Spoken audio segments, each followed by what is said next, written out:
Hi, everybody. I'm so glad you're here. Welcome. You are attending Speak for the Soils, How to Become a Healthy Soils Advocate. My name is Kara Roselle, and I'm the Education Director with NOFA Mass. And I'm here with Rafi Alb, a volunteer with NOFA Mass, who will be your session host today. I am so excited to learn from our speakers, Patti Lavera and Marty Daguberto. Patti is the Policy Director for the Organic Farmers Association, where she works with the national organic farming community to identify and advance policy priorities to support organic farming for the sake of farmers and the environment. She has also worked for the Food and Water Program as the Food and Water Program Director for Food and Water Watch and for the Center for Health, Environment, and Justice. Marty is our own NOFA Mass Policy Director, where he facilitates the determination of our policy priorities, works directly with the state legislators to shape and advance legislation, and mobilizes grassroots action to build public support for issues affecting farming, food justice, and healthy ecosystems. Marty's organizing work before coming to NOFA Mass included fighting for GMO labeling with Mass Right to Know. I'm so excited for what our presenters have to tell us today, but before we jump right in, I have a few details to share with you. So NOFA Mass is aiming to make our racial equity statement a living document that drives our work.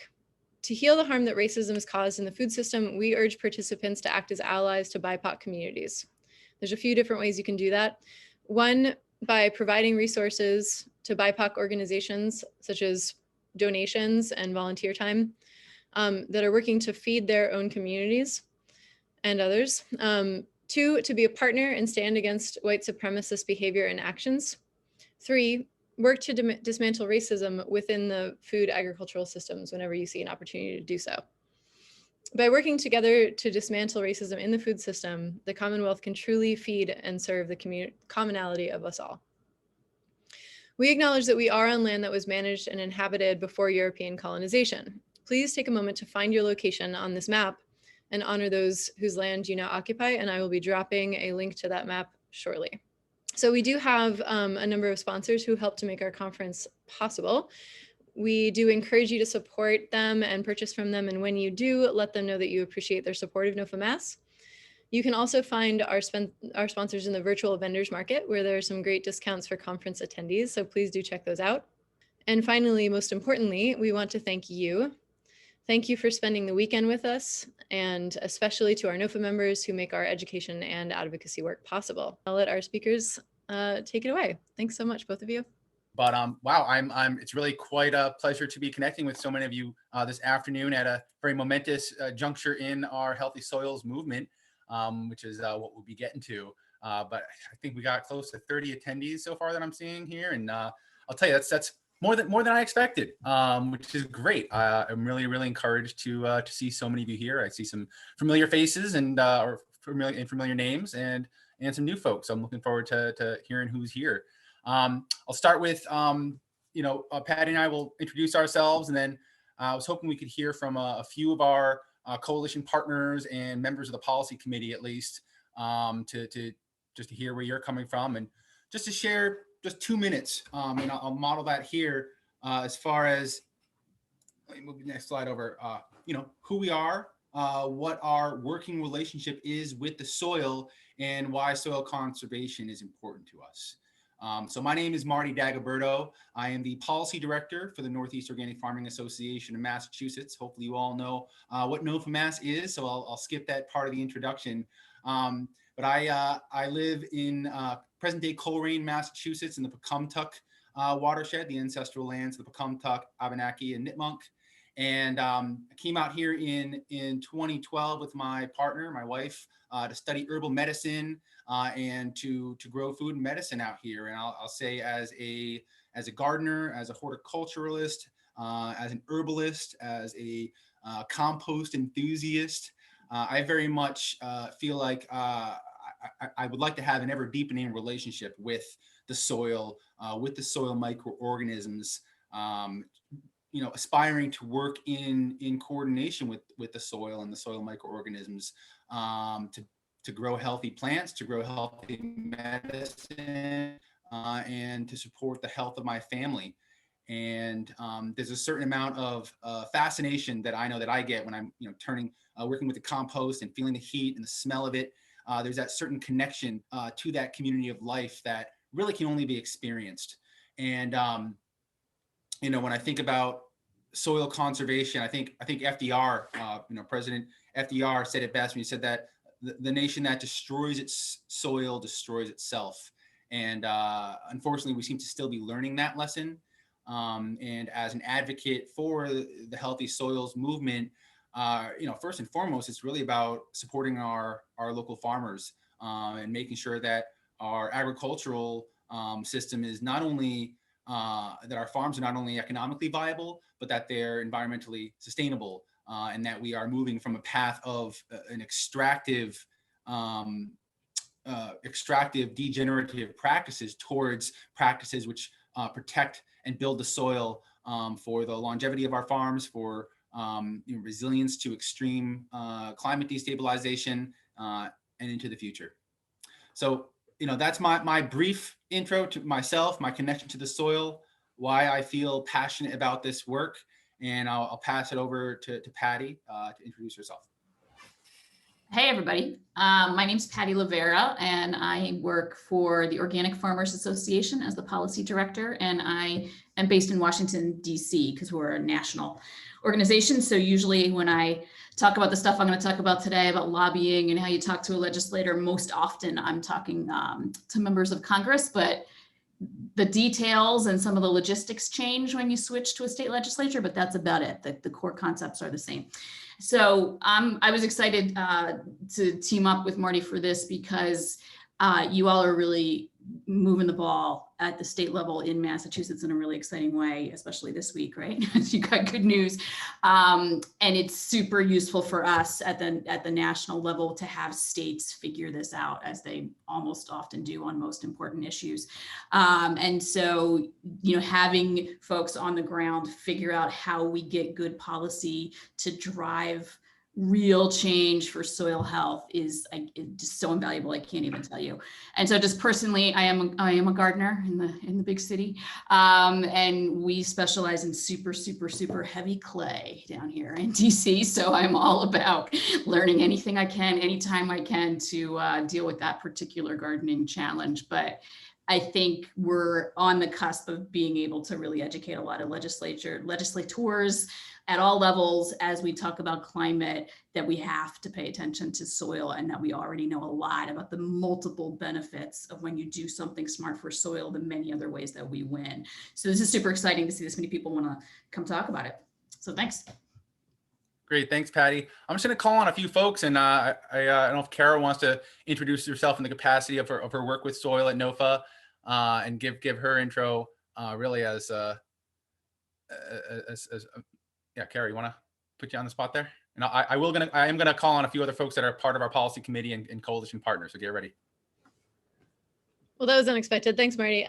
Sure, I'll just say briefly, I guess in my capacity as NOFA Mass Education Director, and I also manage our soil health projects at NOFA Mass, I've really been encouraged by and sort of mentored by Marty at NOFA Mass to help get involved in some policy work at different levels. So I was lucky and honored to serve on the advisory team for the Massachusetts Healthy Soils Action Plan this past year. And as part of that process, Marty and I facilitated a budget amendment creation process with a bunch of stakeholders, including folks from MDAR and UMass and other agencies, to propose to the legislature to help sort of define what a healthy soils agriculture program pilot might look like in the state. So that was a really exciting process, and I appreciated being involved in that. So I guess that was that what you were looking for, Marty? Yeah, thank you. I'll see. I see Carol Horowitz, who's a member of our policy committee here, does a lot of work on this. Carol, you want to introduce yourself? Sure. My name's Carol Horowitz, as Marty said. I'm a member of, besides being on the NOFA policy committee, I'm a member of Climate Action Now's committee on regenerative farming, forests, and food systems. And I've learned a lot since being involved with NOFA, which has only been a really short time, about a year and a half. And I'm a gardener, mostly a perennial gardener, and I'm interested in everything I'm learning from workshops with NOFA.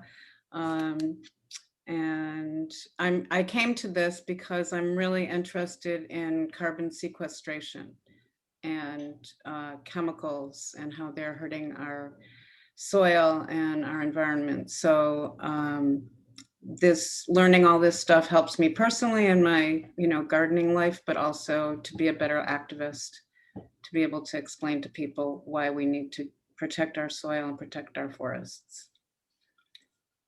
That's it. Great. Thank you, Carol. And I see a couple of our coalition partners or representatives of some of our coalition partners here, such as Mothers Out Front. Who do I see? I see Ginger. Ryan, do you want to say something? Or Melissa? Lucky? Either one of us can. Yeah, Hi, I'm Melissa, and Ginger is on this call as well. So speak up, Ginger. You want to explain what we do or who we are? Well, yeah, we're from Mothers Out Front, and we're a group that has been studying healthy soils in the effort to kind of encourage or change the mission somewhat of our state organization, Mothers Out Front, to see the importance of the other side, not just stopping fossil fuels and promoting renewable energy, but the very important role that improving regenerating our soils and drawing down carbon has to play with the benefits of healthy soils, healthy foods, healthy communities, and many other things. So, and also I've been listening into the pollinators calls that Marty and Lena have done, and I'm hoping that we can try to support those efforts of NOFA to get some pollinator legislation through. Melissa, you continue, because I'm a gardener, recent gardener, not here. Since I've retired, I spent a lot more time in Rhode Island, and I feel a great responsibility to be a better steward of the little land I have there. So.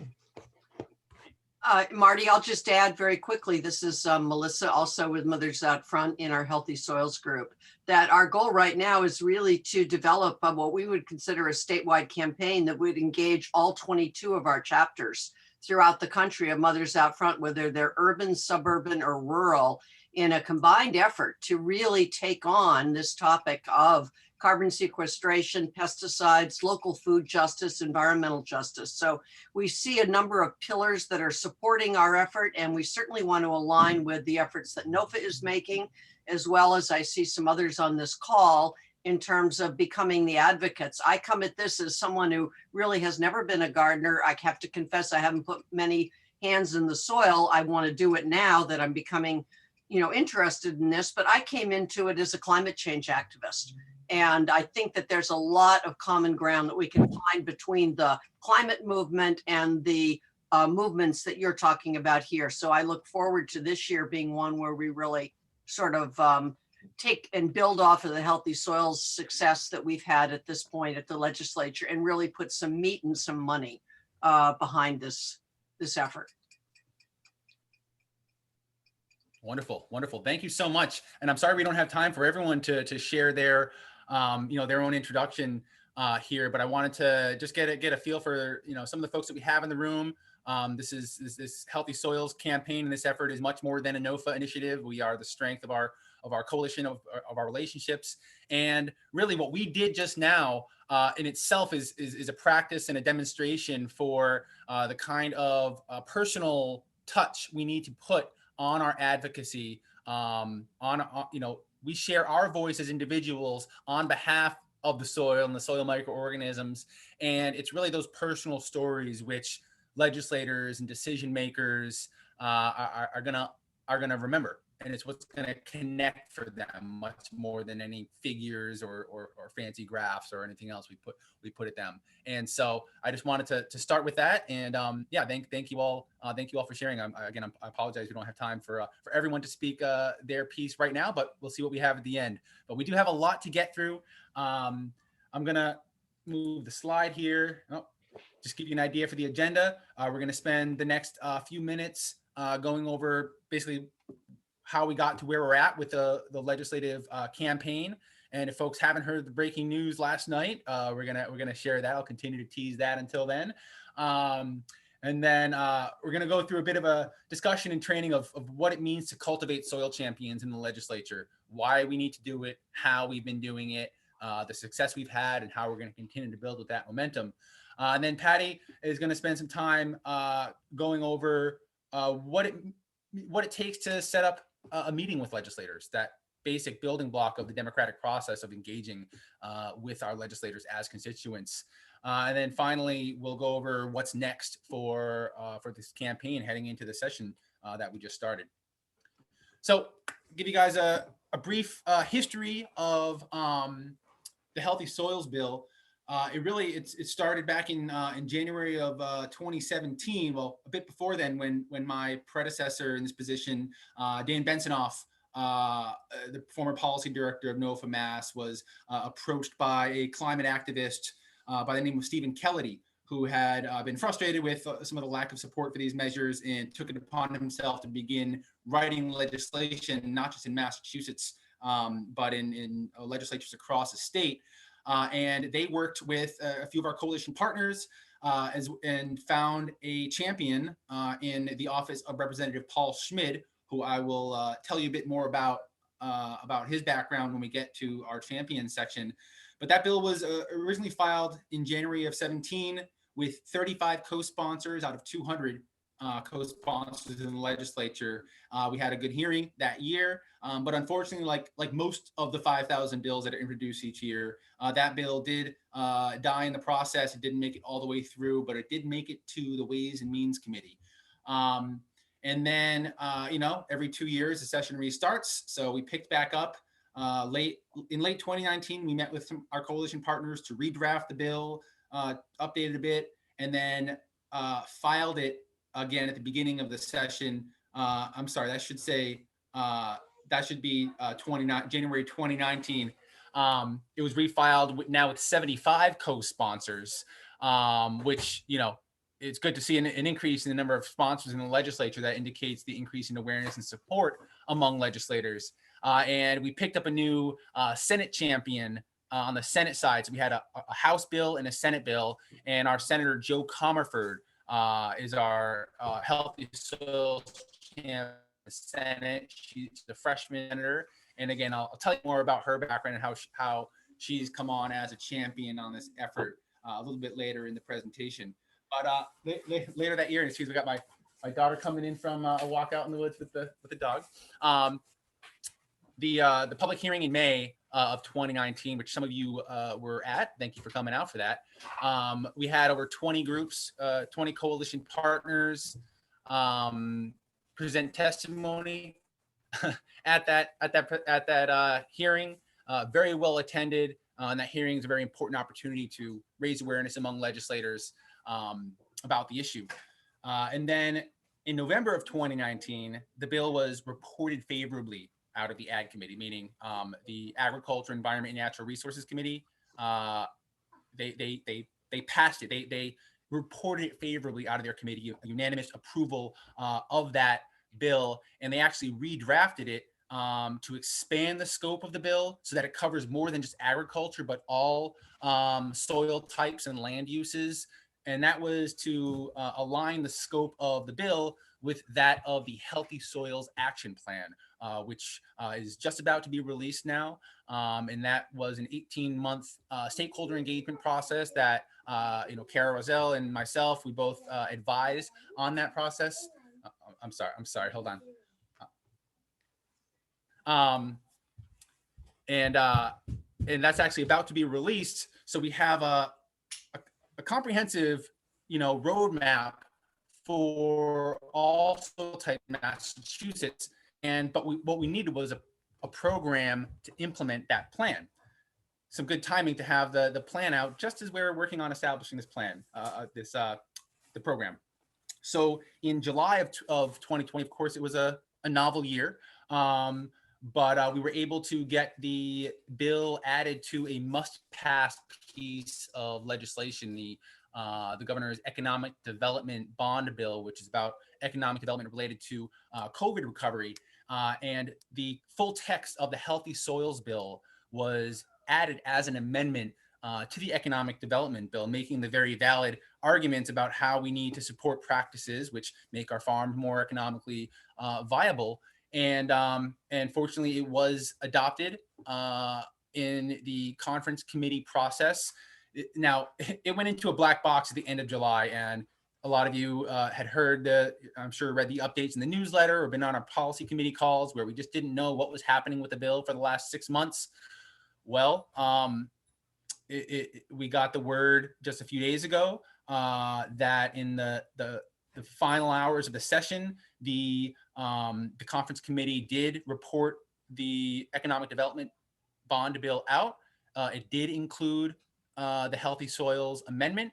And in the final hours of the session, early Wednesday morning, I believe, both the House and the Senate enacted the Economic Development Bill to include the Healthy Soils Bill. So in effect, the legislature passed our Healthy Soils Bill earlier this week. So I'll pause there for the applause. I'm sure you're all clapping, but I'm sorry we can't be in the same room to share the excitement of this development. But I'll say Wednesday started off as a really good day for me. Of course, things took a turn for the nation later that day, but that's where we're at. The Healthy Soils Bill passed. I'm not going to get into a line by line detail of the bill, but it has the goal of expanding the implementation of healthy soils practices on all land types, land uses. It creates a program within the Commission for Conservation of Soil, Water, and Natural and Related Resources. It creates that Healthy Soils program. It establishes the fund, but it doesn't appropriate funds for the fund. It's a two-step process in Massachusetts. So it establishes the program, it establishes the fund so that appropriations can be later earmarked to that fund. And the goal of the program will be to provide assistance such as grants, technical assistance, or education on the benefits and implementation of healthy soils best practices. And it doesn't get into much more detail than that. This is really to be developed by the Commission, informed by the Healthy Soils Action Plan. And another important piece, looking at the intersections of healthy soils, is that it adds an expert on healthy soils practices to the Mass Food Policy Council. So any future deliberation of food policy generally in the state will have a healthy soils expert included. I'm not going to, for those people always want to ask, how do we define healthy soils? How do we define healthy soils practices? Happy to share these definitions with folks, but I'm not going to bore you by reading that out right now. So I'll stop there before we talk about our champions and see what kind of questions we might have. And if Patty, if you wanted to add anything at this point. I haven't seen any questions come in through the chat yet, Marty. I think you're just explaining things too well. I know it's a lot too, but got to give me a pause to take a sip of tea here. Well, then I will. We just got one. Do you have an ETA on the Massachusetts Healthy Soils Action Plan? Do we? Yeah. We do. Yeah. Go ahead. I think you probably know the details better. I know that we're dealing with the feedback from Department of Energy and Environmental Affairs right now. The final comments, I think, within a few weeks, right? I mean, yeah. I think that there's an internal kind of like comments integration deadline, and I'm not entirely sure about when the public release deadline is. But I can look at the email thread about that and see if I can post an answer in the chat. But I'll do my best. Awesome, thanks. Cool. So I'll switch back over here. And there's also a request to at some point circulate these slides if we can make them available. So I don't know if you've uploaded. Yeah, I mean, I can paste them in the chat next time I come off a screen share. But yeah, it's a Google Drive slide deck that folks are welcome to. Yeah, so cultivating champions. It's not, I'll take every opportunity to insert a gardening pun or soil pun, but it is very much appropriate to this process, because you need to identify your potential champions, and then you really need to give them some energy and work with them to build not just awareness but political will. And I'll explain a bit about why that's the case. I'm sure Patti can elaborate on this, as well as anyone else who has engaged with the legislature. But like you heard me reference, every year, beginning of the 2-year session, over 5,000 bills are introduced, and the legislature really is designed as a labyrinth to stop legislation from passing. Really, the framers of the whole process wanted to make it as difficult as possible for bills to be passed, intentionally, because they didn't want frivolous, laws to be passed left and right. Want to keep government small. It's really what the founders had started with. So and I learned this recently, but it's part of the design that it's hard to get things through that process. So in order to get from start to finish, a bill really needs to have a champion. It needs to have at least one legislator on either side, on the House and Senate, to not just educate their peers and to raise awareness about the issue, but really to shepherd it along the process and to leverage their own political capital. Really, they only have so many things they can be pushing for, so many favors they can ask, so many meetings they can get with leadership, that the goal is really to have someone in each chamber who's going to be that champion. And we've been really fortunate to have the champions that we do, and who you see in front of you are who we call our lead champions. Now, Representative Paul Schmidt, I pulled this picture from his campaign trail before he was elected. He is from Westport. He's often regarded as the token farmer legislator. He is a cattle farmer, and organic Angus beef, and he was the chair of the Ag Committee at the time. Here he is in the picture at the farmers market. I'll say I've never seen him dressed down like that. He's often quite sharp in a suit, and he gets to wear his nice boots, his farmer cowboy boots, with his suit in the legislature. But he was really a great messenger for this issue as a legislative champion early on. Very much well liked by his peers, the chair of the Ag Committee at the time, and he really helped us to raise awareness of this issue early on. And as I mentioned, we picked up with the new session last year in the new class. Senator Joe Comerford really hit the ground running on this issue. She's from out in Western Mass, the agricultural region of the state. She's a longtime climate activist, a social justice activist, a former director of the Western Mass Food Bank. And when I first met her on the campaign trail, and she's a senator from my district, she's my senator. I mean, she was already talking about not just climate action, but even soil carbon sequestration. So I knew that we had an ally once she got in there. And then her chief of staff had actually gained an interest in healthy soils from NOFA during the previous session, because he was the staffer for a member of House Ways and Means who we had met with about this issue. So it takes time to build awareness among legislators and then to build that political will. And like I said, we're very fortunate to have these champions here, and they're also the co-chairs of the Legislative Food System Caucus, the Food Caucus, which itself made the Healthy Soils Bill a priority this past session. So the Food System Caucus, the largest caucus in the legislature, took this issue on as a priority issue. And just to case in point, as far as the importance of our engaging in this process, we brought in over 20 farmers from across the state to the State House in the before times, as evidenced by the pictures, but this was actually only a few weeks before the lockdowns and everything started there. This was in February of 2020, about a million years ago. And I have a quote here from Representative Paul Schmidt. We had almost 30 legislative offices represented to hear stories from farmers and healthy soils practitioners explaining their relationship to the soil and how we need to support farmers to scale out these practices.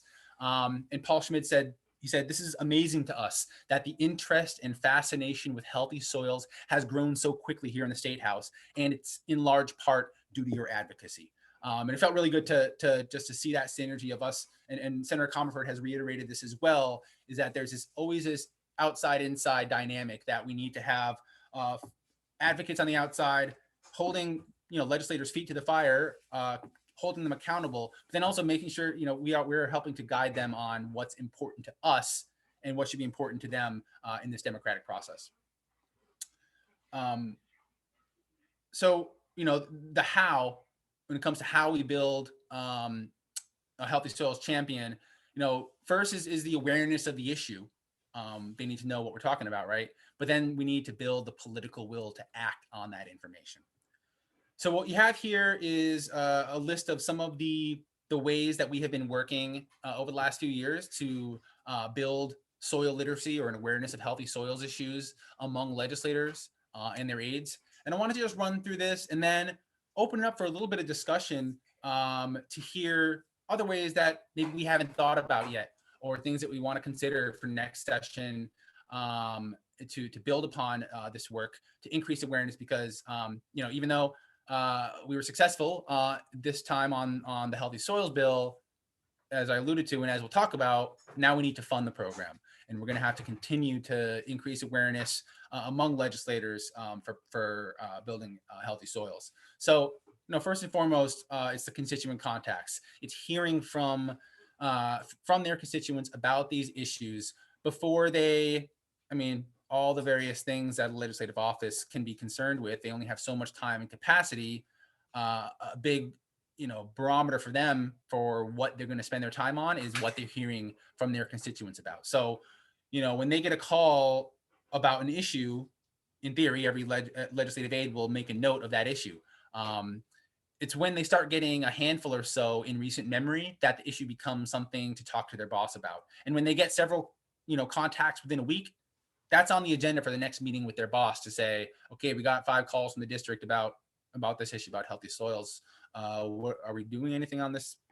And so that helps to put it on their radar. But then, of course, we need them to pay attention to hear what we're saying and to take on some of this information. So some of the ways that we've been doing that, I gave the example of the legislative briefing, bringing in farmers to speak to legislators directly. We've had, we take full advantage of these committee hearings where we work to line up coalition partners and academics, several of who were on this call, to deliver oral testimony to legislators, deliver written testimony, because that's what's informing the committee process, and many staffers attend those hearings. You see on the screen here, I actually got a screen cap of the Spanish language version just for fun. I hope you noticed that. But we have our white paper, Soil Carbon Restoration, Can Biology Do the Job?, which is now translated into over a dozen different languages, which is a really great intro to these concepts with beautifully illustrated images that we like to give to the offices. And I've been quite happy to walk into a few offices and see the book on their coffee table or with other materials from the district. So that's a really great way to educate legislators and their aides. But certainly the direct experience of seeing in action a farm that is employing healthy soils practices is probably one of the most important ways to make it real for legislators. So farm tours, to whatever extent possible, of course, in the before times, it'll be, hopefully we can do it again this year, but having legislators come out to the farms and to see it in action, that makes it real for them. That's the experiential learning. Every year we have Ag Day, or at least, might not happen this year. We didn't have it last year because of the pandemic, but usually it's a big high holiday in the legislature where all the different advocacy organizations set up booths and you have all the offices come by and hear about the different issues related to food and agriculture. And so we've had our rain perk test there, which is just or the rainfall simulator, which you pour water through the different soil types, whether or not they have cover crops and you see the difference of the quality of the water coming through. Again, that's another very just clear experience, a way for legislators to understand the value of these practices. And then, of course, whenever we find out that a legislator is a farmer, rather a gardener, we have one farmer, but even just a gardener, if they have any experience working with the soil, this is one of those issues that we can build off of any experience that they have. But I know I've been talking quite a bit, and I hope that got some gears turning, because I'm actually going to turn it over to you all as a bit of work for this workshop for a few minutes to hear any other thoughts that folks might have for how we can continue to build awareness among legislators for the importance of building and protecting our soils. I will stop the share there. Do you want us to just speak up, Marty, or what would you like us to do? Do you have something they can put it in the comments, and then I can call on them? Okay. But it sounds like you have something there if you want to go. Yeah, I have an idea. I have two thoughts, and I'll just do them very briefly. I think op-eds in local papers where that op-ed is sent to the legislator's office so that they're able to see it, perhaps with a personal note that explains why that op-ed. Same thing would go for letters to the editor. I think those can still be pretty powerful tools. The second thing is that I think parents and most of the legislators are probably parents, often will listen to their children and their grandchildren. And so I think if there are ways to work within local schools to get materials into classrooms with kids on climate change or on soil type or through science, and the kids bring that home, it's often a very powerful message to their parents and one they listen to. Great. Yeah, those are two tried and true methods for raising awareness among legislators, and certainly things we should try to incorporate into our Healthy Soils campaign. Thank you for that. I see Rafi said getting college students involved. Do you want to say more about that? Yeah, we talked about this at the MA Food Systems meeting, how Massachusetts was the first state to take, I think, home economics out of their curriculums, and the whole country followed, because we're kind of like a educational, like we inspire the country because we're supposed to be a high level education state. But yeah, also just like how AmeriCorps works and different like programs. Oh, I think we lost Rafi there. You hear me now? Yep. You broke up for a second. Oh, okay. Just like AmeriCorps and different volunteer organizations, there are ways to like hype up college students about it and getting them helping to campaign. I think if college students knew like more about how the government worked and how to, talk about these bills, I don't know. There's a lot of students into climate change and everything. Could see it being a thing. Isn't that part of the Justice for Black Farmers Act, the Warren and Booker Act, Marty, that it would utilize, it would create a fund to create sort of AmeriCorps-like positions for working on farms? Yeah, that's having a farm corps. Yeah, there's a few different legislative proposals to do just that. Yeah. Great. Anyone else have any great ideas for our campaign here? It's always good to have new eyes on it. I'll just hold up what Rafi was saying by saying, I did 2 stints in AmeriCorps before I started my real nonprofit career, and it really defined, my experience of working in nonprofits. And I do think that if folks could be funded to do that work on farms, it would really help folks understand the agricultural context and bring that to their civic life. Yeah, even it could be like a requirement for people to do like, I don't know, spend a certain amount of time on farms, even just a few hours, just for their degrees. I don't know. It's just ideas. One other thing that had occurred to me recently that we might want to try out is, leveraging some of these recent popular films, like Netflix films, like Kiss the Ground, others that are coming out now, because, like anyone, legislative aides, they like to watch movies and documentaries, and it's always it's an easy way to just, oh, hey, have you seen this? I know that like on the GMO labeling campaign, we often found a lot of offices that had Seed Food Inc. So that was a really easy way to, oh, have you seen this? And then it's something to talk about with them. And, it's easy to send a legislative aid a link, and maybe they'll watch it, maybe they won't. But it's another great, easily packaged opportunity for them to gain some understanding of this issue. A couple more comments. Any in the other chat. thoughts? Oh, great. What do we got? So Dale is asking, where's 4-H in all of this, which I think is a really excellent question. Do you have any thoughts about that? That is a really excellent question. I don't know. No. Yeah, 4-H and FFA, youth agricultural organizations. Yeah, I don't know that NOFA has had a working relationship with them in recent history, if ever. That's a whole other realm of coalition building that I don't think we moved on. So who did that come from? That's a great. Dale, great is it Labonte? Dale, is that how you say your last name? Great. Thank you. Thank you for that, Dale. And then so Melissa is saying, you know, show up at legislators' home visits and in districts and ask questions about this in public settings to draw awareness.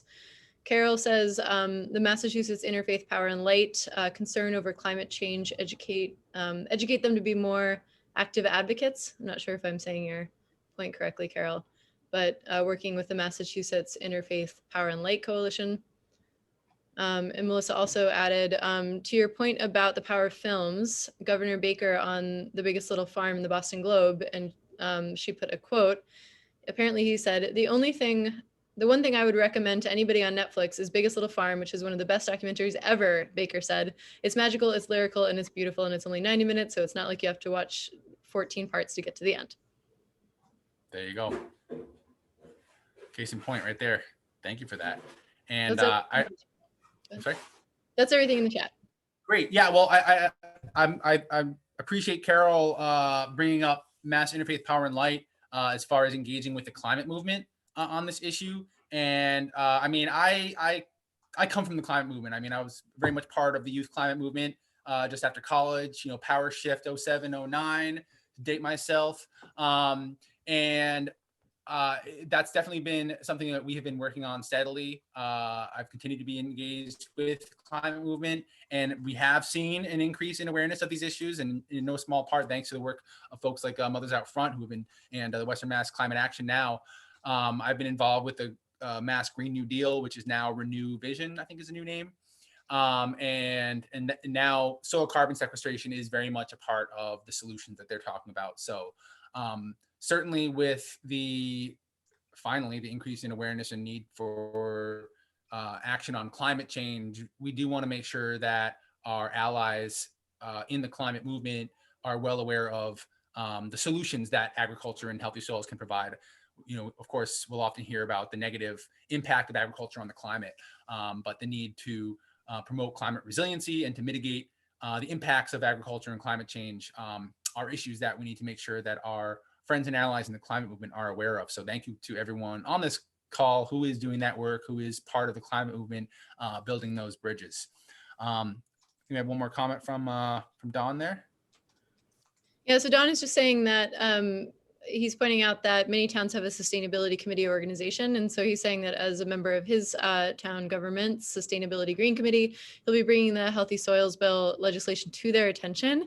I think that's a great point too, Don. You know, I just joined my town's open space committee, so I'll be helping them think about how to do carbon sequestration on some of our open lands. So, you know, I really think that recent events are calling to attention the importance of being involved in your own municipal government. So finding out how to join committees and then bringing these issues to them is a great point. Great, thanks, Don. I'm sorry, I do want to recognize Don as one of our members of our policy committee as well. Thank you for that, Don. Melissa says, and to strengthen the scientific fact that we cannot reach our climate goals, such as the Paris Agreement, unless we pull carbon out of the atmosphere. And yeah, finally, I think we're starting to get that. Advocates and legislators are starting to get that. And, you know, and this is moving towards next session, but Senator Comerford is very much making carbon sequestration a focus of her messaging and what she's going to be talking about this session. So, but yeah, absolutely. And, you know, we want to avoid those, the push for geoengineering in the traditional sense, but I think there's an argument to be made that healthy soils work is a form of geoengineering. We are intentionally working with living systems to pull carbon out of the atmosphere. That's perhaps the only form of geoengineering that I can get behind, at least at this point. But yeah, thank you for that.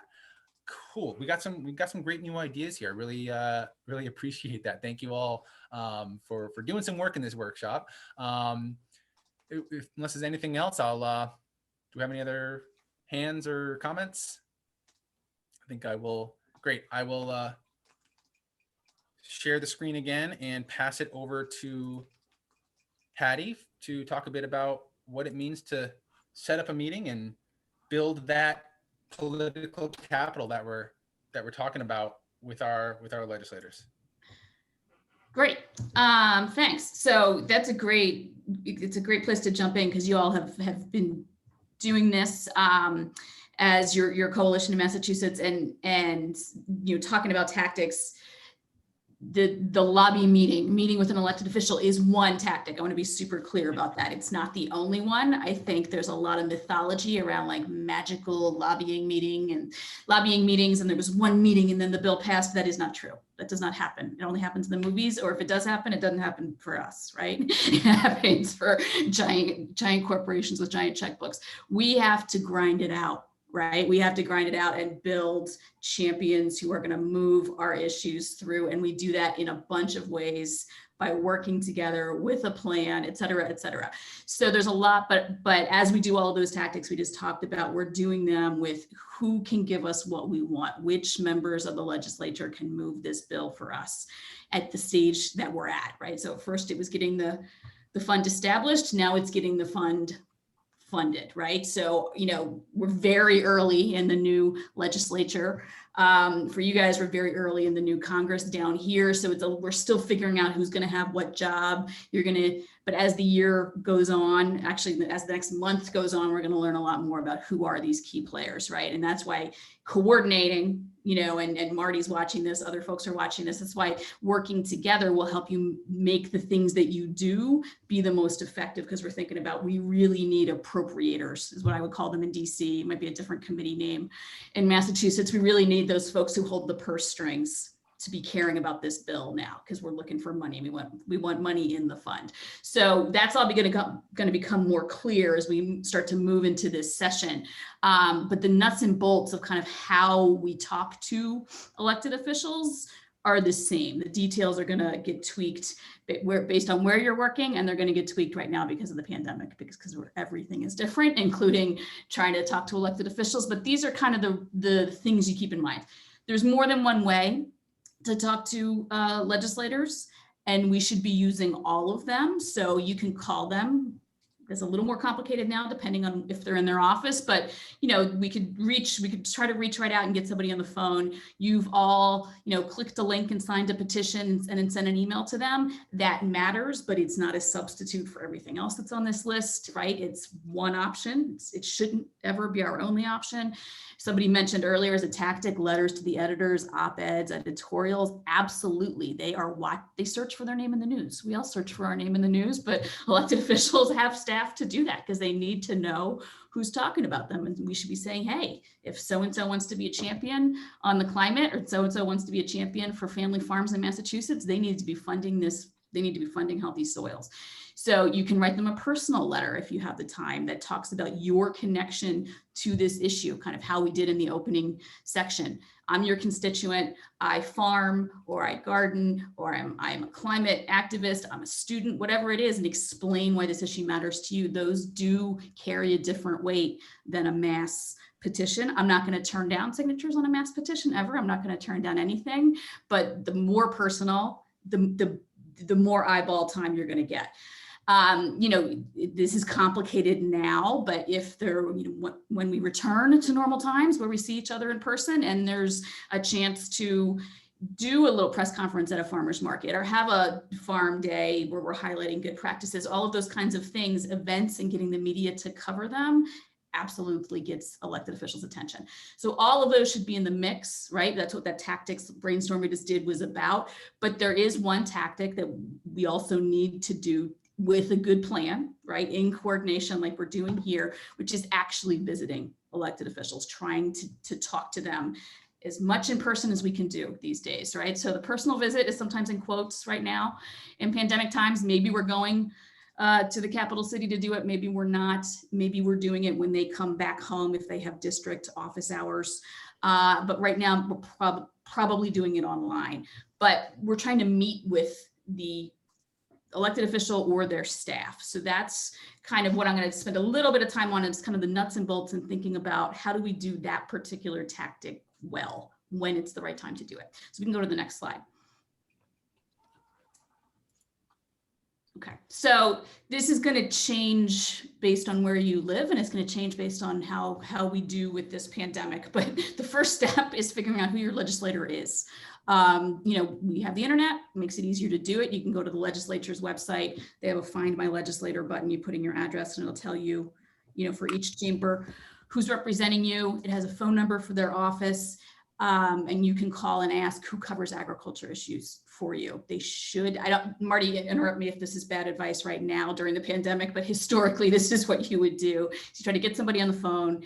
You're not going to talk to your senator probably, but you will probably get somebody to answer the phone and say, oh, the chief of staff, the legislative director, so-and-so covers agriculture issues, and you can try to talk to them. You could get an email address. You probably will get a voicemail if they patch you through. And you can ask them to set up a meeting. It's as simple as that. You can email them to do it. And you're welcome to do that. This is your right as a constituent. You should do that when you feel like you want to do it. But we try to do that together, right? Whether it's the farmer drive-in, or this year we're going to be doing a lot of how about everybody tries to get a meeting this week, because the meeting might be on the phone or over Zoom. And, we try to think about the smart times to do that based on where we are in our plan. So if we know it's a little early right now, who's on the committee, who's running the committee, who's our top champion, we don't know yet, but in another couple of weeks, you're gonna have a better sense of that, and you're gonna have a better sense of the calendar. And I suspect, Marty, you're gonna be putting out the call, these are our windows, let's all try to get meetings at this time. So that's why we need to stick together and have a good plan. So we can go to the next slide. And if I could. Yeah, please. Sorry. No, just as far as, I feel like oftentimes when, first of all, when you call the State House now, it's going to forward to the voicemail of a staffer. So it's not like the phones are just ringing in the State House. They're going to go to a staffer. And I think oftentimes people feel disappointed when they can only get a meeting with a staffer, or they can only talk to a staffer. The reality is the staffers are doing most of the work. They're, unless it's an issue that their boss is really that's their main issue, or that's one of the things they're really excited about. They're taking guidance from their staffers, as considering them the subject matter experts, to translate what they're hearing from their constituents, from experts, from these panel, from the briefings and everything. So really working on the staffer is working on the legislator. Just want to add that. So. Absolutely. That's just why that's literally the first question on how you prepare for a meeting, right? No, but because people kind of set an expectation that's not fair, that it doesn't count unless I'm meeting with the senator. It doesn't count unless I'm meeting with the representative. This 100% the staffers do the work. It's rare if you met with the senator that their staffer wouldn't be there, and you want them there because they are guiding their work. Also, just as a nuts and bolts thing, you could have an appointment and the staffer said, yeah, I'm going to get Senator Smith in the room with you. Odds are that day something happens, there's pretty good odds they get pulled out and you don't actually get to meet with them. So you never get your hopes up that oh, well, we cancel the meeting because he canceled, or we wait, or he or she, we wait until they come back. You don't wait. You have the meeting with who's in the room with you, because they are busy, busy, busy people. And whoever is in the room with you has been assigned to cover that issue, and that you need them to know what you think. You also need to know who you're talking to. That sounds silly. I'm talking to Senator Smith, but Senator Smith had a life before they were a senator, and in state legislatures, they probably also have another job during the rest of the year, right? And they bring that life experience with them. So we're going to talk in a minute. I have another slide about how you do some of that research, but it does matter, and it does influence what points you cover, who you bring with you, how you connect. The more you know about them helps you better connect with them in the meeting. And there's research we can do ahead of time to be as effective as we can at that. And then this sounds silly, but you need a plan for that meeting. If you're going by yourself, that's one thing. You should still have a plan, but ideally you're going with a group. You're going with a group that, just like we talked about, do we have a farmer? Do we have youth? Do we have somebody, if this is someone who's very motivated by, by ethical issues, do we have the faith community? We just talked about that, right? So like, what is the right mix? Who are we bringing them? And then if you have that group, you're set up to have the meeting, you need a script. Otherwise it's a free for all, and either everybody talks or nobody talks, right? And that's not how you want to use your time. You don't have to have a script of like, and then I say these exact words, but you need to have a little dry run. If you don't know each other, you need to have a leader of who's going to kick it off, who's going to make sure you're sticking on time, who's going to cough when it's time for the wordy one to stop talking, right? Like, you do need a captain for this little team. And if it's your first round, maybe you do a little practice in the cafeteria on the way in or on the phone the night before. By your third meeting, you won't need that practice anymore because you will get into a groove. But this is not the place for winging it. This is not the place to decide if inspiration is going to strike while you sit down to have this meeting, especially if it's a group. You just need to have a plan. So we can go to that next step. Next slide, sorry. If I could add. Yeah, go ahead. Sorry for the delay there. I mean, I think with that plan, just to underscore that, yeah, you need a plan and an ask, right? We're gonna get there. That's the next slide. Sorry. Yeah, exactly. That's what happens. That's exactly what happens when everybody talks or nobody talks, is they actually leave the room and they don't know what you wanted, right? Because it was just too meandering and they're very busy and they gotta go, right? It's exactly why you have a plan. So just one, none of these this is not rocket science. You all can figure this out. But half an hour, 20 minutes, 15 minutes of research before you go in about who you're talking to can make a difference in the type of meeting you have. Like, there's the basics. Are they a Democrat or Republican or a third party? They're a lawyer for their day job. They're an accountant. They're a farmer. This is their first term. They're a freshman. They've been here for 30 years. And then they're the Speaker of the House and they run the most important committee. Who are we dealing with here, right? What is it? What do they know?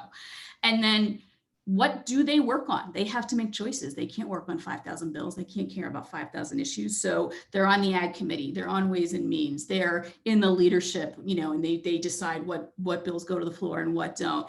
Do you guys have caucuses in Massachusetts? Yeah, so you talked about it. So that's a way for them to express their interest. They join a caucus and they say, I am going to choose to put some attention on this kind of issue. What bills have they introduced? What bills have they co-sponsored? The vast majority of this should be on each page for each legislator on the state legislature website. They should have little bios. Hopefully they all sent them in. It'll tell you what bills they've introduced in previous sessions, what committee they're on, et cetera. And it is worth looking to see who gives them money. So there's a website called followthemoney.org, which focuses on state giving. And it's worth taking a look. You put their name in the search box and you see what you see. Doesn't mean you don't have the meeting if you don't agree. Right? If that was the case, I wouldn't have any meetings in Washington, D.C. if I was boycotting based on who took what money in agriculture. But it's good to know, right? Who are their biggest donors? It's just something to have in mind about what argument am I going to bring to talk to them. So that's the other quick thing, and then we'll talk about the meeting itself. You will rarely have time to talk about the 35 reasons soil health is important. You're probably going to have time to talk about 2 or 3. So you should choose wisely. And the fancy word we use in the political game for choosing wisely is framing. How are we going to frame this issue, right? How am I going to describe this to the person I want to do something in a way that is compelling to them? And that's where knowing what motivates them matters, right? If they're an accountant, we talk about, this makes family farms more economically viable, right? If they are somebody who's really into community reinvestment and economic development, we're going economic viability of family farms. If we have healthy soils, we have healthy economics on family farms. If they are a climate, true believer activist, we're going to open with climate. If they've devoted their whole career to protecting water quality, we're going to start with that, because guess what? Healthy soils stay in place. They don't run off. They hold more rain, right? Like, we have all of these answers. we don't have time to tell all these answers to them, right? So the framing is literally just choosing wisely. If you have 15 minutes, which might be how long your meeting is by the time you say hello and talk about the weather and what town you're from, and if you knew their brother who was the teacher at your school, like you got to limit all that stuff because some of them run the clock.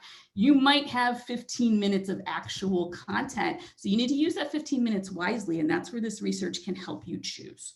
And that's also the kind of follow-up and planning you all do ahead of your drive-in day or ahead of your big push that everybody has a meeting this week. Let's figure out, we're looking at our master schedule with these kind of offices. This is our best point. You don't have to do that yourself. That's the kind of planning you guys do together to get ready. So let's go to the next slide and talk about the meeting itself for a minute. So this is a sample plan. You don't have to use this, but this one's pretty typical. You got to go, if you've got 3 or 4 people there, you want to introduce yourselves. The introductions shouldn't take up your whole meeting. You got to keep it pretty tight, but say where you're from, say if you're a constituent, say if you're a farmer or a student or, a minister or whatever you are, like what might grab their attention. And you need to, you can't assume they researched you coming into the meeting, even though you research them. You have to say what the problem is, and you have to say the solution is this bill, which puts money in the fund so we can move the ball on soil health. You have to state it very clearly. And personal stories, examples of programs. I do this on my farm for soil health, and I've seen this improvement in the economics because we're using an economics frame in this meeting. Or I do this, we do this in our town, and we've seen this improvement in water quality because we're using a water quality frame in this meeting. We've decided that in advance. We've decided who's got the best story, and we're giving that story as kind of the meat of our meeting. Couple facts never hurt. Too many facts can. Choose wisely. Once again, you can't give them 35 numbers. You can maybe give them 2. You can give them a fact sheet and a report and a white paper and stuff that makes you look smart and makes them look smart. If they leave it on the coffee table of the lobby, right? And we can hope that they read that. But we can't assume they can absorb the amount of material that we want them to. So again, the best stuff rises to the top, and that's what we use. So let's move on to the next slide so I keep us moving here. So don't break my own rule about being brief. So the most important thing in the meeting, and it's astonishing how frequently this doesn't happen, is you got to ask them something. They'd love nothing more than to sit there and have a lovely chat. But their job is to do stuff. But they're not going to volunteer it, most of them. Some of them do, and we love those people, and we call those people champions. They are the ones who are helping us move these bills, but they are the exception and not the rule until we ask. So the ask is what you all are talking about as you go in. We're in the first stage. We've got the bill introduced. At this stage, we want co-sponsors. So the ask is, will you co-sponsor this bill? Later on, bills in committee, we think we got a hearing. The ask might be, will you vote this bill out of committee? I'm meeting with you because you're on the committee. After that, we're going to the floor. Will you vote for this bill on the floor? That's where NOFA comes in. That's where your coalition comes in to track the progress and move it along. You need to ask them something. People are often like, well, what if I meet with them and it's, we're out of session or whatever? Then the ask might be a little more fuzzy. What are you going to do, to support soil health? Will you support soil health, in the next session? But that's also pretty easy for them to forget they said yes to. We like the ask to be as specific as we can make it at this point in time. And that's why you coordinate. It's why you check in. It's why you have your strategy of moving the bill through the process. And then you have to let them answer. And it's easier for them to answer if you stop talking. I'm the worst at this. You've noticed this, right? I'm from Philadelphia. I don't shut up. So you have to make the ask, and then you have to have a pause that might feel uncomfortable, right? To see if they actually answer. And then we can go to that next slide and see what the answer might be. Sometimes you get the answer and it's like, yeah, I could do that. I'll vote for this bill. And it's like, that is fantastic. You get excited, you thank them, you say, tell us what you need. And then, later on, we're going to talk about how do we get them to up their involvement, but that's great. Love those meetings. It's not always what you get. Sometimes you get a no, flat out no. You asked me, can I vote for this bill? No, I can't. Hate it. Here's the 30 reasons why. I get out of my office. They don't usually say that. But you can say, okay, sorry to hear that, but you're probably not going to change their mind in that moment in their office. So it's best to keep it cordial. you move on, you leave the meeting, and then we go do some after action to figure out what happened there. What do we have to do? Those are actually incredibly rare, because what you get most often is, I don't know, is this third category of undecided, especially if you are meeting with staff. It is very rare for staff to tell you, my boss is for sure going to vote for this bill or against it. Most often they say, well, it seems to make sense, but I got to run it up the flagpole. I got to run the traps. They have a lot of euphemisms for how they got to check with their boss. And that's actually the vast majority of meetings, is they're going to say, I don't know, we got to figure it out. And so don't take that as a negative. That's incredibly common. So you ask, is there anything you're confused about? Is there anything we can clarify right now? Keep us in mind, let us know. Again, we had these handouts, we had this report, we had this stuff we brought you. Let us know, if this can answer any questions. And then we're going to go regroup, and we're going to figure out, what do we do next with the intel that we just got? We have, this one was a yes, this one was a no, this one was an undecided. So that's why we take notes. If you do 4 or 5 meetings in a day, by the end of the day, it's astonishing how much they blend together. So ideally, at the end of the meeting, you just take 2 seconds and write down, yeah, they said yes, they said no, they had this question, they perked up when I said this, they made a face when I said that. Like, what reactions did we get? And sometimes, sometimes the staffers aren't great. Sometimes they're not paying attention. A lot of times they're looking at their phones. That's our curse to bear. We have to deal with that. If they are snotty, we don't get to be snotty back, right? Because we are going back into these offices again. These are rarely one-time visits. So let's go to that last, I think I have one more slide, and then I'll shut up. Because this meeting is part of a longer plan. I just can't emphasize enough, because there's a lot of I did the lobby meeting, when's the bill gonna pass? And it's not that easy. So we take those notes in the meetings, because you probably aren't all going to be in the same meeting. So we need those notes. And again, they do blend together if you did them all in a day. So take those notes. I make little cheat sheets for people when I'm organizing a day like this, to be like, who'd you meet with? What was the staffer's name? Did you get through all the points? Did they give you any answer? Did they have questions that need a follow-up? Because that's the second piece. The world's best any meeting, you should really send a thank you email, because you've gotten their card and you've gotten their email address. This is usually the staffer. And you just say, thanks for meeting with us. And, it was great to hear about what you're interested in. Let us know if you have questions. If there was anything specific, they said, yes, you can be way more excited. And if they were like, oh, I hadn't heard about that program, can you send me more information about that program in my town? I didn't know about that. Just whatever question they have, if you can answer it, that follow-up email is a great way to do that, because it's another point of contact. And then together in your, wrap-up planning session, report back session from your drive-in, that's when we're going to figure out, what do these offices need? If some of them were champions, that's great. We're going to reach out back to them and just coordinate how we're moving this bill next. What else can they do for us? What are they hearing? Or they're going to be our friends. For most of those undecideds, when do we touch them again? How do we touch them again?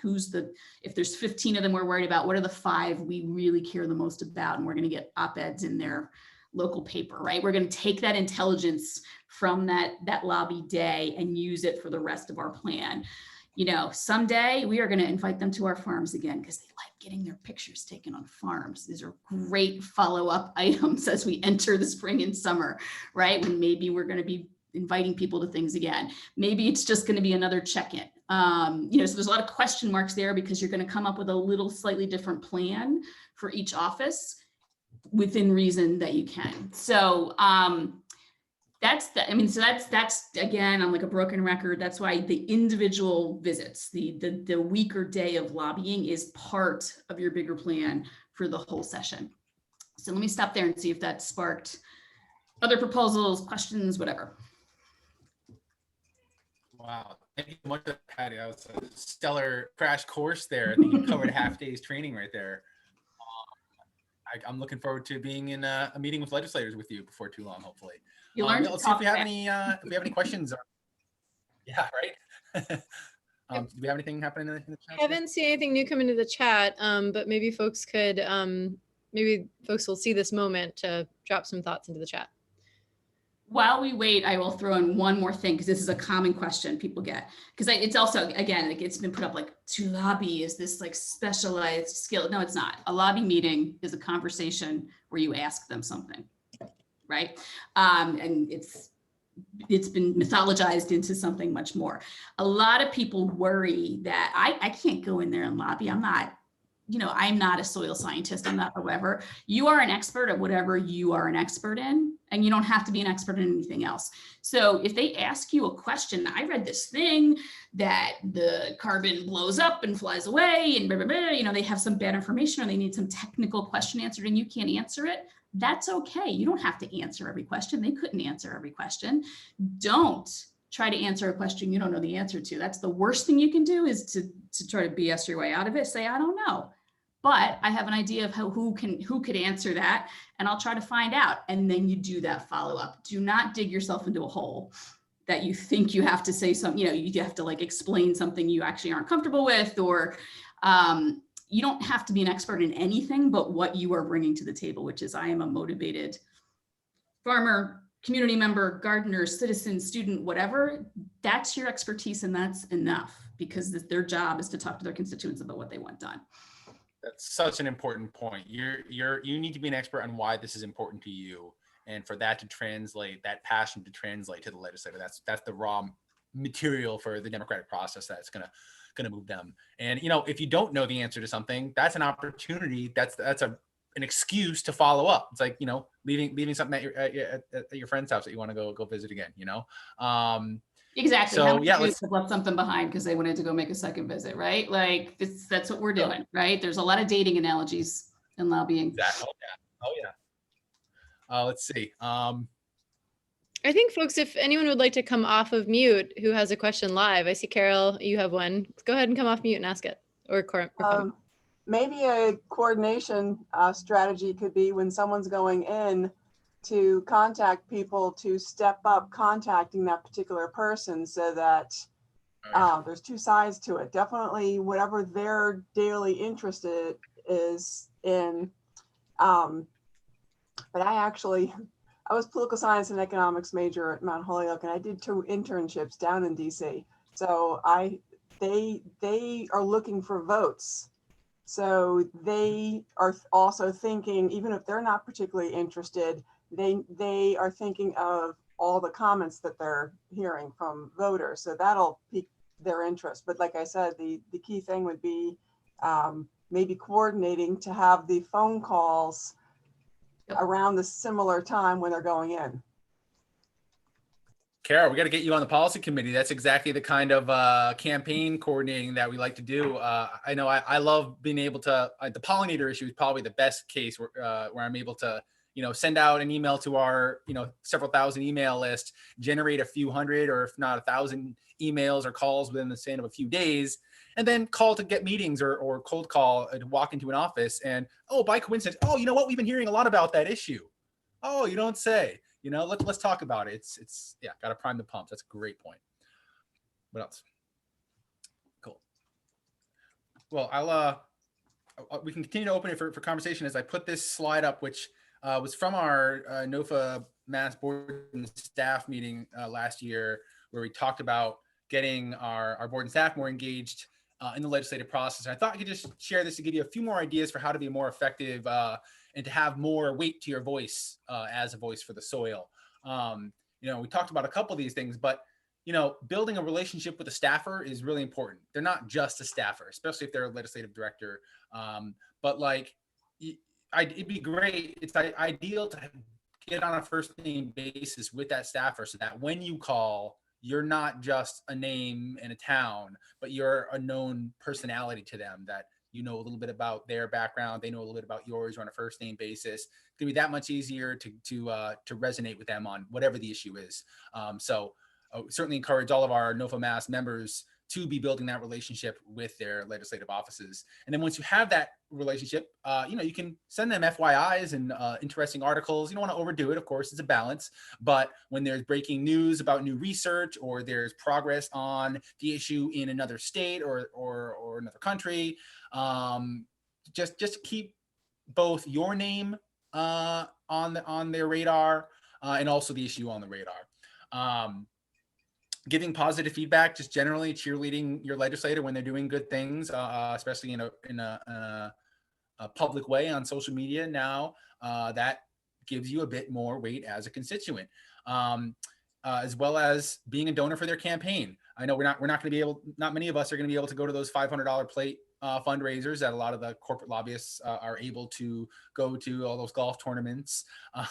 But those $20 donations here and there, attending their, again, when we can do it again, but when they have in-district events and campaign events, there's usually few people there that are regulars, so you can become a known personality to them in that way, without really putting up too much money, to be honest with you. And then getting on their email list, again, attending their in-district events, and then those that are farmers or gardeners or have other venues that we could invite legislators to, as Patti already underscored. Legislators love a photo op. They want some good content for their social media and their newsletters, and just people love the farm tours. So we're going to continue to push that as soon as we can again, and hopefully get some more farm tours booked later this year. So yeah, really the goal is to become an authority on how constituents like you feel and think about an issue, because that really is how they understand how they're going to keep their constituents happy, how they're going to get reelected, etc. But yeah, I guess I'll pause there and see if there are any other ideas along this lines for how to become a more significant figure as a voice for the soil with your office. Any other things people have done to build a relationship with their legislator, or anything that makes them, this list makes you think of?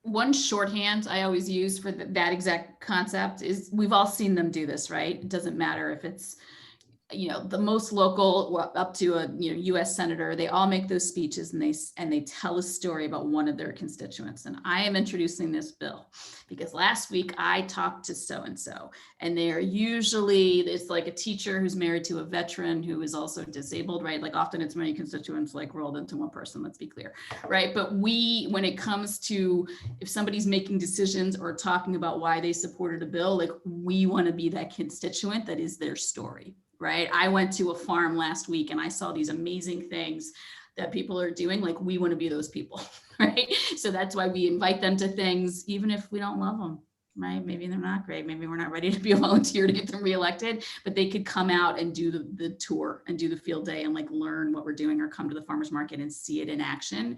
Cause maybe they'll, like a little light bulb will go off. They're like, oh, there's something happening here. So, maybe they do advisory committees, or they do town halls, or they do, coffee chats every Wednesday morning.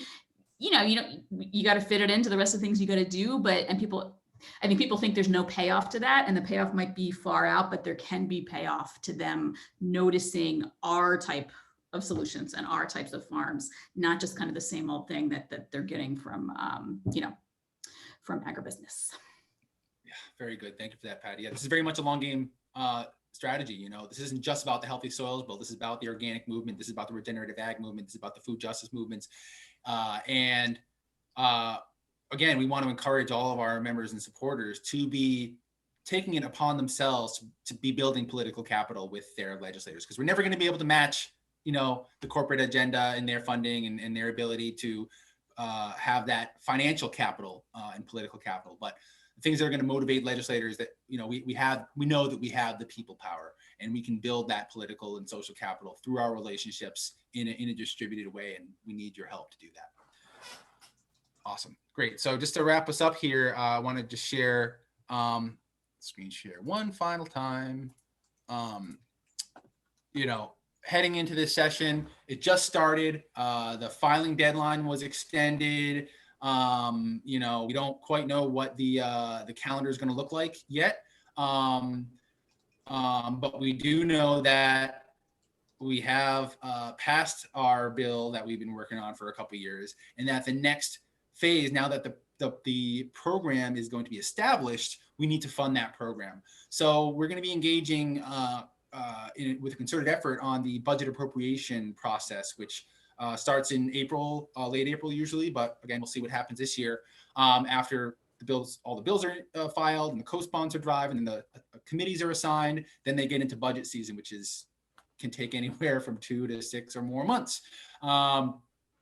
And so we don't have, I'm not going to get into all the specifics of what kind of budget appropriations we're going to be looking for. And we anticipate that Senator Comerford and Rep. Schmidt are going to be filing budget appropriation requests on our behalf. We're working with their offices to provide the funding to develop the Healthy Soils program, to identify the barriers for farmers and practitioners to access existing resources and incentives, to do such things as provide support for cover crops or soil analysis, some of these incentives to make it easier to overcome those economic or logistical or technical barriers for farmers to be, and anyone who works with the soil, to be instituting healthy soils practices. So we'll have a wish list of budget appropriations that we're going to need your help with to meet with legislators to get the support. We will be, with our next bulletin announcement on this bill,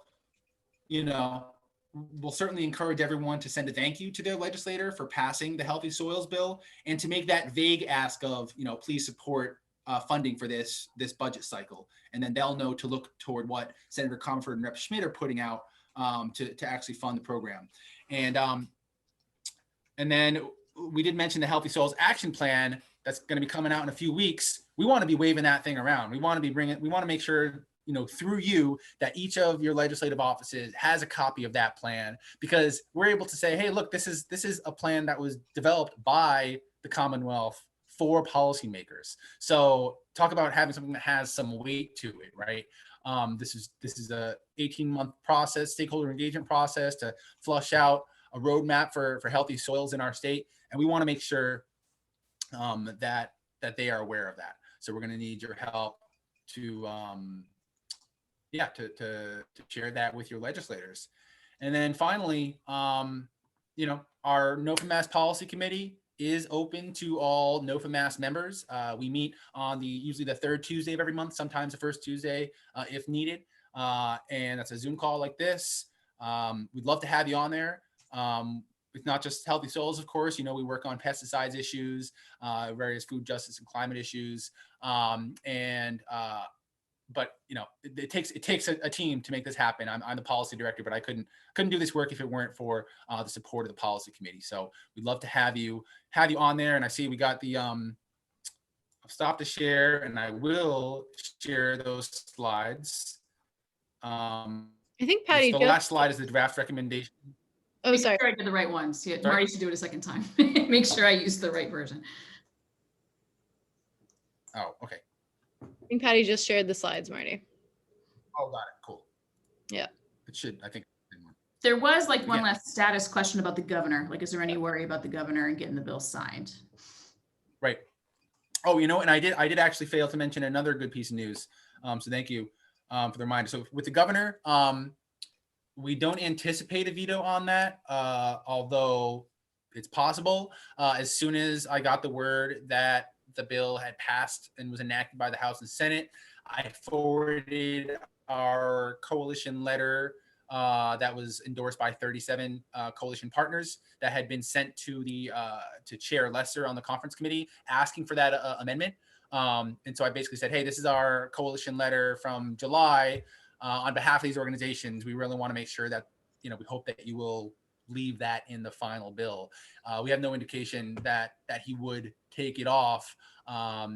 It is very much related to economic development, but he does have 3 or 4 more days to sign it. So cautiously optimistic, but we're not anticipating a veto on that. But the other point that I did want to bring up is we had another related victory with our another on a parallel track. Our partners at the Nature Conservancy had a bill, the Working Lands Bill, which focused on soil carbon primarily, which was included in the roadmap, the climate roadmap bill, which again is awaiting the governor's signature. That one's a little bit more precarious, but that would start the process of tracking soil carbon in our state. So that would very much coincide with our Healthy Soils action plans, and our Healthy Soils program rather. So we're really happy to see that, we have these 2 parallel tracks that are pushing us towards statewide coordination on healthy soils for climate mitigation. Yeah, I think with that, we'll look at that. We got 4 minutes left. There was a clarification question, Marty, about the time and day of the week the policy committee meets. It looked to me like maybe it moved up to 6, but it used to be at 7. Can you just clarify It that? used to be at 7. It used to be at 7. We're at 6, and you know we can modify that as the committee needs. But yeah, we've been doing it 6 p.m. We might move that later during the during gardening season so people get more daylight. But that's what it is right now. So people should email you if they're interested in joining, right? Yes, please. Marty@nofamass.org. Love to have you on the team. Awesome. There was one interesting comment that I didn't get to read out earlier that I just wanted to point out. Joseph pointed out that cultivating a relationship with a local reporter will get you coverage of the issues that you care about if you maintain that relationship. And I think there was a request for you to talk about the pesticide testimony event that you organized last year. I know we have like 3 minutes left and I have to make a couple announcements, but maybe you could give a quick overview. Sure. Yeah. So we had a hearing back at when was that? Time is weird, but yeah. So this was on the state's report on neonicotinoids and their impacts on pollinators.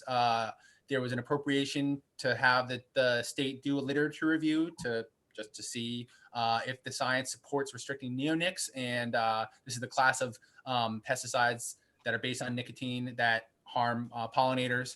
And of course, the science, because they actually took a real look at the science, it shows that yes, in fact, neonicotinoids do negatively impact pollinators. And so this hearing a couple weeks ago was to hear comments on that and to encourage the pesticide board to restrict the use of neonics. And we do feel confident that at the very least, they will restrict use of neonics to licensed applicators, which is what we've been pushing for a couple of years with the Pollinator Protection Act.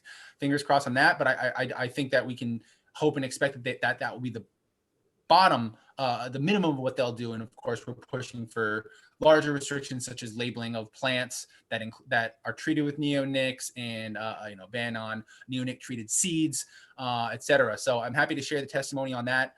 But there's no deadline for when they're going to be doing that. But we have the support of over half the legislature to keep their feet in the fire. So we'll be working with Rep. Dykema to keep that going. So thank you. And people should please stay in touch with NOFA Mass for opportunities to give testimony and things like that. Because we had another live one before the pandemic that was also about glyphosate. So yes. Okay, yeah. So just a few announcements as we head out. I just want to thank Marty and Patti for this really fantastic presentation. I'm seeing lots of thank yous come in on the chat. Thank you both. I learned so much and such great energy. So please, round of applause for Marty and Patti. Thank you so much.